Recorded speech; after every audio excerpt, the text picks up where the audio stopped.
পেয়েছো তো?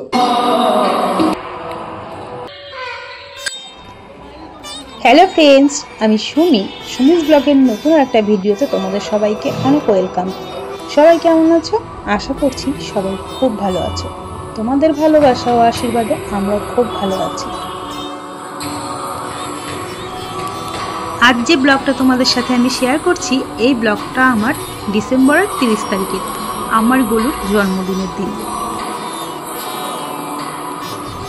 এখন সন্ধে, আমরা চলে এসেছি এখন আমাদের বাড়ির কাছাকাছি, খুব বেশি দূরে নয়, একটা হনুমান মন্দিরে আমার গলুগুলোর মঙ্গল কামনায় পুজো দিতে।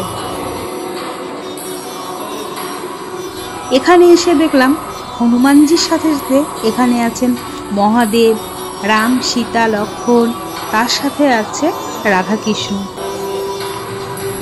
মন্দিরটা আমার খুব ভালো লেগেছে। আর যে কোনো মন্দির দেখবেন শান্তির জায়গা, তো সত্যি এখানে এসে অন্যরকম একটা শান্তি অনুভব হয়।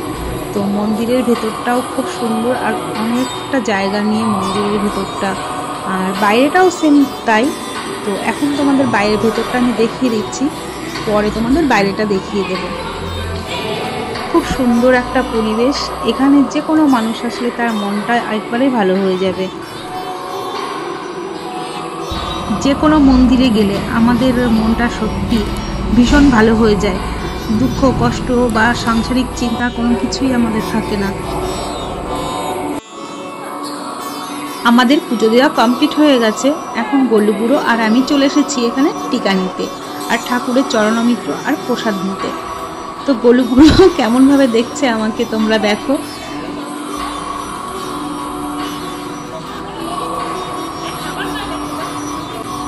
বাবু তো চরণমিত্র কিছুতেই খাবে না, মানে ওর মুখেও কিছুতেই কিছু মুখে দিতে দেবে না, এটাই হচ্ছে কথা। তো চরণমিত্রটা অনেক কষ্টে আমি ওকে খাইয়েছিলাম। প্রসাদটা আমি কিছুতেই খাওয়াতে পারিনি, কোনো রকম একটু নিয়ে মুখের মধ্যে দাঁতে ডলে দিয়েছিলাম, ব্যাস ওইটুকুই। তো তারপর আমরা চলে এসেছিলাম বাইরে, যেখানে ধূপ দেওয়া হয়। ভেতরে তো মোমবাতি ধূপ কিছুই দেওয়া হয় না, এখানে বাইরে একটা জায়গা আছে, তো ওখানে দেওয়া হয়। তো গলু পাপা ওখানে ধূপ আর মোমবাতি দিয়েছে। আমি গলুকে দেখে রেখেছি। তখন আমরা এরকমই করি, কোথাও গেলে ও যদি কিছু করে তো আমি ছেলেকে রাখি, আর আমি যদি কিছু করি তো ও ছেলেকে রাখে, এইভাবেই করতে হয়। গলু বুড়ো তো ভীষণ দুষ্টু, ওকে একটা ছাড়া যায় না, ওকে সবসময় নজরে নজরে রাখতে হয়। আর এখানে আসার পর যে ছেলে কি আনন্দ করছে সে তো বলার বাইরে। এত বড় খোলা জায়গা পেয়েছে, আর এখানে অনেক লোকজন পেয়েছে, তো ওর ভীষণ আনন্দ হয়েছে। সমস্ত জায়গায় দৌড়চ্ছে, ঘুরছে আর খেলছে। কোথায় বাজলো?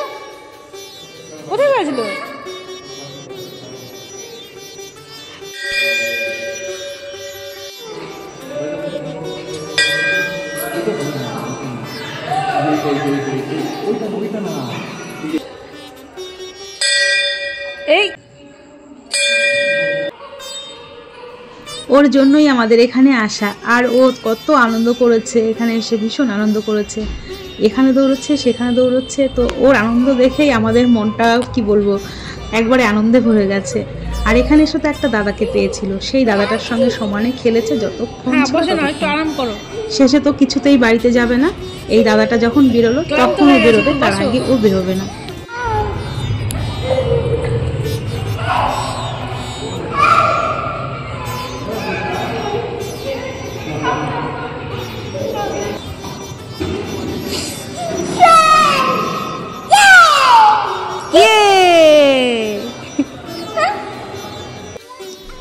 এখানে আমরা প্রায় 1 ঘন্টা কি 1.5 ঘন্টা পুজো দেওয়ার পরেও বসেছিলাম। তো এই মন্দিরের গেট, আর গেটের ভেতরটাই মোমবাতি দেওয়া হয়েছিল। আর একবারে যে ভেতরে যে দরজাটা দেখছো ওটা মন্দিরের ভেতরটা। তো মন্দিরের গেটের ভেতরেও অনেকটা জায়গা ছিল, আর মন্দিরের ভেতরেও অনেকটা পরিমাণে জায়গা ছিল। হনুমানজির মন্দির থেকে আমরা আবার চলে গেছিলাম আমাদের বাড়ির কাছাকাছি একটা কালী মন্দির আছে, সেখানে পুজো দিতে। তো মনটার মধ্যে খুঁতখুঁত করছিল, কেননা গলুকে নিয়ে আমাদের যাওয়ার কথা ছিল দক্ষিণেশ্বর মায়ের কাছে পুজো দিতে। তো গলুর পাপার অফিস ছুটি ছিল না, ও বাড়িতে থাকার সাথে সাথে ও অফিসের কাজও করেছে, সেই জন্য আমাদের আর মায়ের মন্দিরে যাওয়া হয়নি। তো সেই জন্য আমরা ওই মন্দিরে পুজো দিয়ে তারপর আমরা এখন বসে গেছি কেক কাটতে।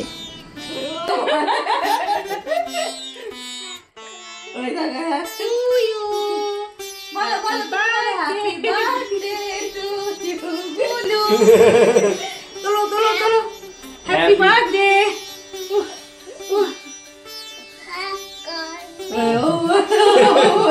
ও জাপানিজ বলছে ওই কি হলো গো এটা তোমার ছেলে হাতে দাও গোলুর পাপার তো এদিন ভীষণ কষ্ট হয়ে গেছিল ও আমাদের মন্দির থেকে বাড়িতে দিয়ে ও আবার চলে গেছিল অফিস থেকে আবার এসছে বাড়িতে কেক কাটার জন্য তো কেক কাটা হয়ে গেছে ও আবার চলে গেছিল অফিসে সেখান থেকে বাড়ি আসতে আসতে ওর রাত 11:30 পৌনে 12টা বেজে গেছিল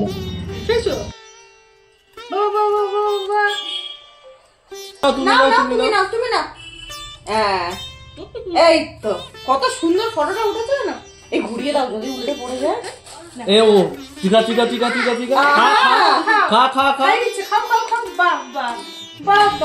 গোলুর তো বাড়িতে এসে সে কি কান্না নন স্টপ 1 থেকে 1.5 ঘন্টা শুধু কান্না করেছে ওকে একটু করে জল খাওয়ায়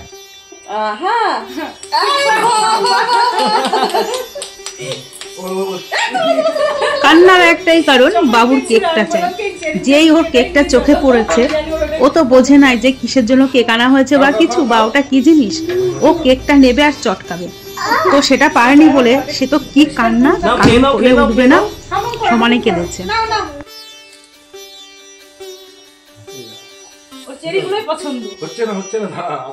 এই দিনটা ছিল সোমবার তো সোমবার দিনটা আমরা নিরামিষ খাই মাছ মাংস ডিম পেঁয়াজ রসুন এসব কিছুই আমাদের বাড়িতে চলে না তো কেকটা যখন কিনতে গেছিলাম আমি আর গোলুর পাপা তখন গোলুর পাপা বলেছিল কি কেক নেবে তুমি তো ব্ল্যাক ফরেস্ট ছিল হোয়াইট ফরেস্ট ছিল তারপর আরো অনেক কেক ছিল তো এর মধ্যে যে চেরিটা দেওয়া আছে সেই কারণের জন্য আমি বলেছিলাম হোয়াইট ফরেস্টটাই আমি নেব তো একদিকে আমাদের সুবিধাও হয়েছে এগলেস ছিল কেকটা খুব ভালো হয়েছে আমাদের পক্ষে তো বাবুর সব থেকে পছন্দ ওই যে হোয়াইটের মধ্যে রেড কালার যে চেরিগুলো ওইগুলোই ওর পছন্দ আর আমি এটাই নিয়েছিলাম গোলুর জন্য যে ছোট মানুষ ওর লাল জিনিস দেখে বেশি ভালো লাগবে সেই জন্য এই কেকটা আমাদের আনা তো চলো আজকের মতো সবাইকে বাই বাই সবাই ভালো থেকো সুস্থ থেকো নিজের খেয়াল রেখো দেখা হবে আবার নেক্সট কোনো ভিডিওতে